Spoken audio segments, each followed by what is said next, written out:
Ok, vous avez entendu parler de Cambridge, de Cambridge English et des examens. Vous voulez en savoir plus, mais vous avez loupé le dernier webinaire. C'est pas bien. Ne vous inquiétez pas. Là, en 10 minutes, je vais vous donner les points rapides de pourquoi Cambridge et pourquoi Hype Kids.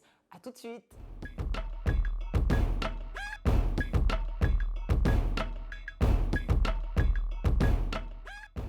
Bonjour à tous, donc je viens de faire un petit webinaire sur les examens de Cambridge et j'aimerais vous faire un petit retour en 10 minutes de ce dont on a parlé et puis on regardera aussi vite fait les questions qu'on a eues. Donc la première question qu'on me pose à chaque fois que je parle des examens de Cambridge, c'est est-ce que ça a quelque chose à voir avec l'université de Cambridge? Oui, absolument. Parce que dans l'université de Cambridge, il y a 3 grands départements. Il y a le département, premièrement, d'enseignement, c'est-à-dire que c'est là où on va enseigner l'astrophysique, je ne sais pas moi, la littérature, les maths, etc. On a ensuite le département des examens, c'est-à-dire ceux qui créent les examens. Et enfin, on a aussi le département qui crée tout ce qui est ressources, que ce soit des livres, que ce soit des ressources sur Internet, etc. Et les examens de Cambridge English sont sous le département examen et donc fait partie complète de Cambridge. Ce qu'il faut savoir, c'est que c'est une université, ce n'est pas un business. Donc, tout ce qui est fait par Cambridge, ce sont faits par des professeurs de l'université de Cambridge. C'est donc une organisation à but non lucratif, même s'il y a des paiements. On a plus de 100 ans d'expertise, donc ça fait, je crois que le premier examen de Cambridge date d'il y a exactement 102 ans. Nous sommes aussi impliqués, Cambridge est aussi impliqué dans le CECRL, donc je ne sais pas si vous connaissez, mais c'est tout ce qui est à voir avec la reconnaissance européenne des niveaux d'anglais, A1, A2, B1, B2, vous devez connaître si vous avez fait ça à l'école. Et enfin, c'est aussi un partenaire de l'éducation nationale. Une des choses importantes avec les examens de Cambridge, donc là vous allez pouvoir le voir à travers les différentes explications au niveau de la différence entre examen et test. Donc tout ce qui est en violet, en rouge et en bleu, ce sont des examens. Ce qui est en jaune et en rouge de l'autre côté, ce sont des tests. Ça veut dire qu'en violet, nous avons les examens pour les écoles, que ce soit des jeunes enfants jusqu'à la fac. Ensuite, on a en rouge-orange, ce sont tous qui sont pour les adultes et en bleu pour le business. D'un autre côté, tout ce qui est LinguaSkill, IELTS, TOEIC, TOEFL, ce sont des tests. La différence entre un examen et un test, c'est un test n'est valable que pour 2 ans. Lorsque vous passez un TOEIC, lorsque vous passez un IELTS, ce n'est valable que 2 ans. Vous ne pouvez pas, par exemple, passer un IELTS en seconde et l'utiliser pour pouvoir entrer à l'université après parce qu'il ne sera plus valable. Contrairement à ça, tout ce qui est examen de Cambridge, c'est à vie. C'est un peu comme le bac. Une fois que vous l'avez à vie. Alors là, ce qu'il faut savoir, c'est qu'il y a dans tout ce qui est schools, parce que là aujourd'hui, je parle, nous, ce qu'on fait, c'est vraiment de la préparation pour les enfants. On a 2 grandes lignes. On a celle qui est pour les enfants, donc starters, movers, flyers, qui sont différents de ce qu'on a pour les ados et les pré-ados et les ados. Starters, movers, flyers, c'est vraiment fait pour les enfants. Lorsque l'enfant reçoit un certificat, tous ceux qui ont passé recevront un certificat. C'est aussi fait dans la bienveillance. Et la différence avec les examens qui sont au-dessus, c'est qu'il y a, les oraux se font en one-to-one. Les examinateurs sont beaucoup plus sympas que ceux qui passent, ceux de la suite au-dessus. Tout ce qui est à partir de A2, A2, Key jusqu'à Proficiency, là par contre on parle d'examens beaucoup plus stricts, un peu comme le bac. Et les oraux se font en binôme. Donc ça, c'est la différence entre les deux. Vous verrez que parmi les questions qu'on m'a posées un peu plus tard, on fait une différence aussi entre le A2 Key et le A2 Flyers, le A2 Flyers. Ce qu'il faut savoir, c'est qu'ici, on essaye vraiment de passer soit pour les enfants, soit pour les ados. Et il y a une grosse différence, elle va se passer surtout au niveau des ressources et le type d'examen qu'on fait. Mais ils sont tous valables de la même façon. Cambridge English en quelques chiffres. Je vais juste vous donner très rapidement des chiffres. 95% des enseignants pensent que c'est utile pour faire progresser en anglais. 9 enseignants sur 10 pensent que ça a un impact positif sur leur motivation.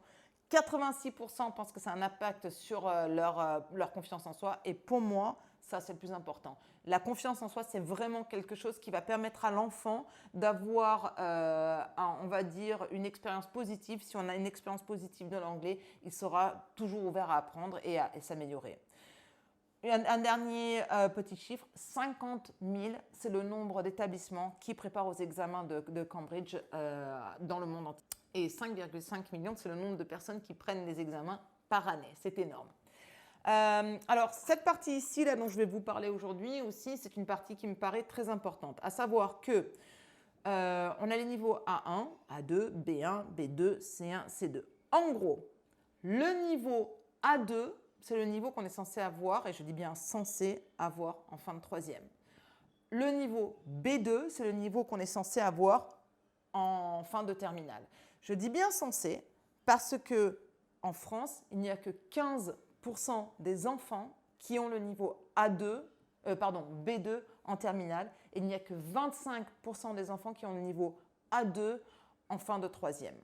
Ça veut dire que généralement, j'ai des parents qui me disent « Ah, mais oui, à l'école… » etc.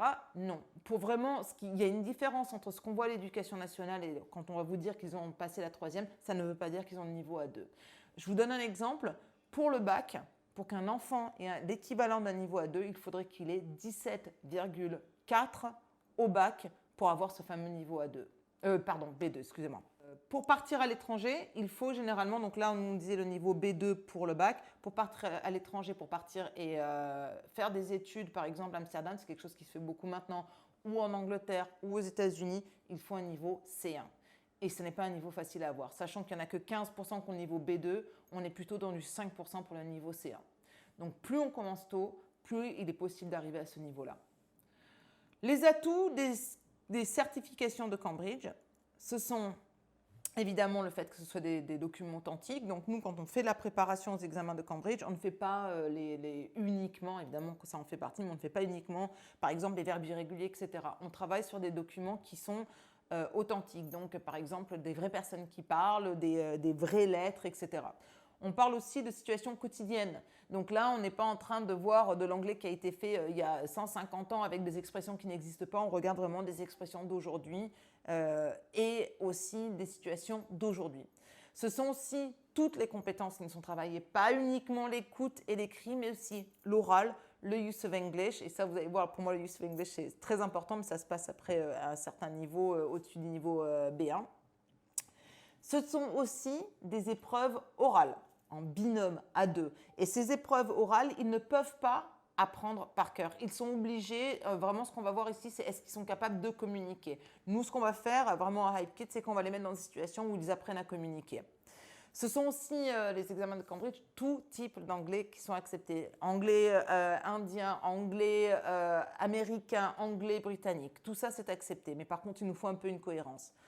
Ce sont aussi une garantie d'équité. Ça veut dire qu'on passe le même examen le même jour, que ce soit par exemple en Espagne, au Japon ou en France.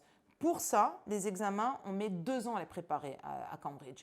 On voit bien que par exemple au Japon et en France, on n'a pas la même, le même alphabet. On fait en sorte que cette équité, que ça soit pris en place, soit pris en compte lorsqu'on passe les examens. Et enfin, le plus important, c'est que ce sont les examens de Cambridge, ce sont des examens qui sont reconnus partout dans le monde. Ok, donc pourquoi les examens de Cambridge? Pour moi, il y a 3 points. Premièrement, ce sont des examens qui sont complets, qui nous permettent vraiment d'avoir l'anglais dans son entièreté. Ce n'est pas que des petites cases à cocher, mais c'est du reading, du speaking, du writing, du listening.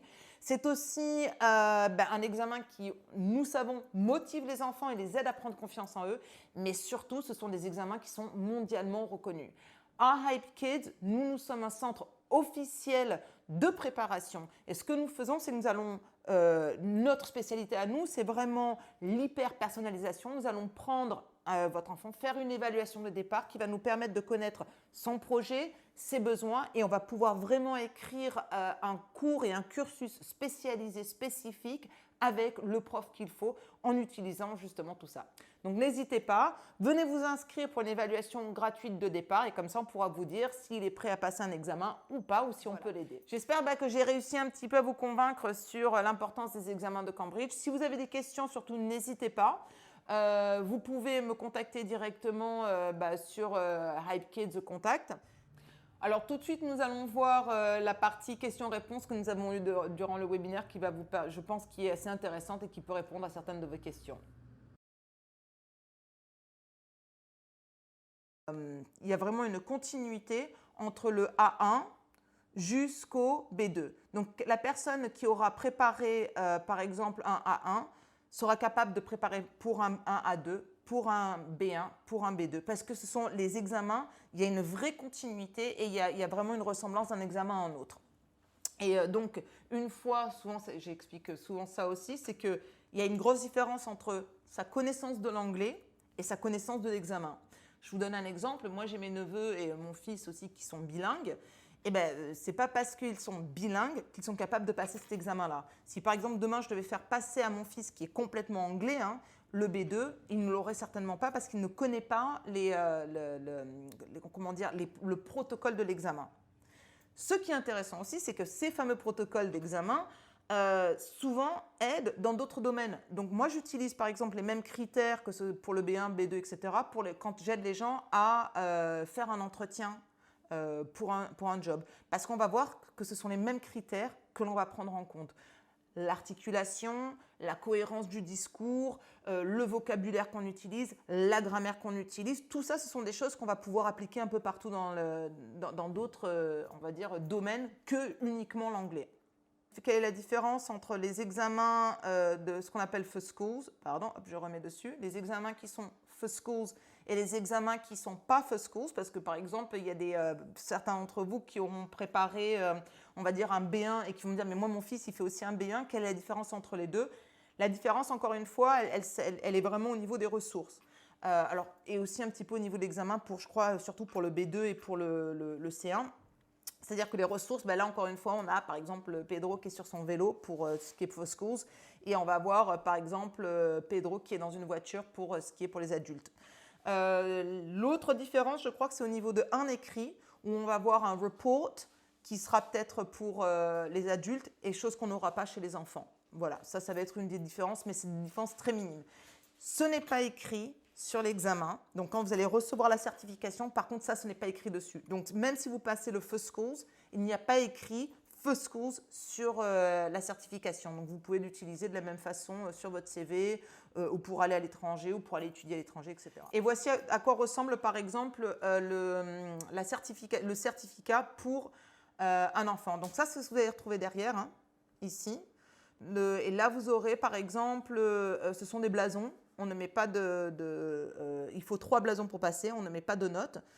Et on a le listening, reading and writing and speaking. S'ils ont 3, c'est passé. S'ils ont 5, ils ont pratiquement le niveau au-dessus. Et à l'arrière du certificat, vous aurez, pour les parents à lire, la description et ce qui peut être fait pour pouvoir améliorer. Vite fait pour expliquer comment ça se passe.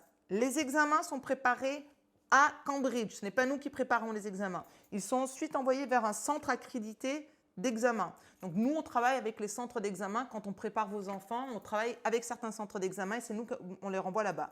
Et ensuite, on a les préparations aux examens. C'est là où Hype Kids se retrouve. On prépare les enfants. Nous, ce qu'on fait après, c'est qu'on va l'envoyer vers le centre d'examen. C'est le centre d'examen qui va recevoir les examens de Cambridge. Et une fois que les examens sont passés, il renvoie les examens faits à Cambridge et c'est corrigé à Cambridge. Donc, vous voyez que c'est vraiment le cercle commence avec Cambridge et finit avec Cambridge. Bonjour Delphine, oui. J'avais une question. Quand l'enfant a fait le A2 Flyers, le prochain examen, c'est pas le A2, c'est le B1 alors. Il faut faire le A2 Kids for School. Les deux sont possibles. Donc, il peut soit directement, si on a le temps, c'est bien de faire le A2 Key. Parce que ça va être une bonne transition jusqu'au B1. Parce que le B1 est quand même assez complexe. Donc, c'est vrai que ça peut être une bonne transition si on a le temps. Si on sent qu'il est prêt directement, on peut lui faire passer directement le B1. Donc, les deux sont possibles. Il y a certains qui décident de, par exemple, passer le A2 Flyers, ensuite le A2 Key et ensuite le B1 Preliminary. Donc, les deux sont possibles. Et là, ce qu'on pourra voir, Delphine, ce qu'on pourra voir directement un petit peu par rapport à Elliot, comment il se sent, comment vous le sentez. Et on peut vous montrer un petit peu comment les deux examens se passent. Mais ça va vraiment surtout dépendre de sa maturité. Merci. Oui, j'ai une question aussi, donc du coup c'est Dagmar. Hello Dagmar. Une question de manière générale, en fait, j'ai compris qu'on passe vraiment examen après examen. Alors on n'est pas obligé, hein. On peut vraiment, vous pouvez décider de faire examen après examen ou pas. Vous pouvez décider de commencer un examen directement, le B2 ou le A2, etc. Est-ce que c'est ce que, au niveau IPITS, vous conseillez plutôt de passer plusieurs examens pour se préparer, pour prendre un peu les habitudes, ou est-ce que là, pareil, ça dépend de l'élève? Alors, c'est une très bonne question. Déjà, la première chose qu'on fait, nous, à HypeKids, c'est qu'on va faire une évaluation. Je vais faire, et quand ils font, dans cette évaluation, on va définir l'objectif. Si l'objectif, c'est de passer un examen avant une date spécifique, ce qu'on va faire, c'est qu'on va faire une évaluation orale et une évaluation écrite. Par rapport à ça, je vais pouvoir dire, OK, voilà le niveau. Et d'après moi, on va prendre tant de temps pour y arriver. Et là, encore une fois, ça va dépendre d'un enfant à l'autre parce qu'on va avoir des enfants qui sont peut-être… il y en a qui seront dyslexiques, il y en a d'autres. Et ça ne va pas… ce que ça va faire, c'est qu'on va voir… Il y en a qui sont, par exemple, timides, il y en a d'autres qui sont au potentiel. Et par rapport à ces différentes choses-là, on va pouvoir voir, OK, voilà le parcours qu'on va utiliser. Je pense que si on a le temps, c'est bien de faire plus d'un examen. Parce que par exemple, si on a des enfants qui commencent avec nous qui ont 6 ans, dans ce cas-là, on a franchement le temps de faire 3-4 examens, de commencer peut-être avec le Starters et ensuite le Movers. Si par contre, on me dit, voilà, moi dans 2 ans, je voudrais qu'il rentre dans une classe internationale, on aura le temps d'en faire qu'un. Et on fera des examens blancs avant et on le préparera avant jusqu'à ce qu'il passe l'examen. Non ? Écoutez, je vous remercie tous en tout cas d'être venus. Je vous souhaite une très belle après-midi à tous et je vous dis à très bientôt. Bye everyone and thank you very much.